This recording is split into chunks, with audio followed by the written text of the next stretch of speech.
ঠান্ডার দিন মানেই হচ্ছে র্যাকেট, আর ঠান্ডার দিন মানেই হচ্ছে ব্যায়াম। মানে শরীর চর্চা করতে হবে শুধু ঠান্ডার দিনেই, বাঙালিরা আমরা এটাই বুঝি।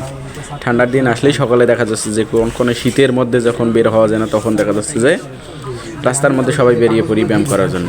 গরমের দিনে কিন্তু প্রয়োজন মনে করি না।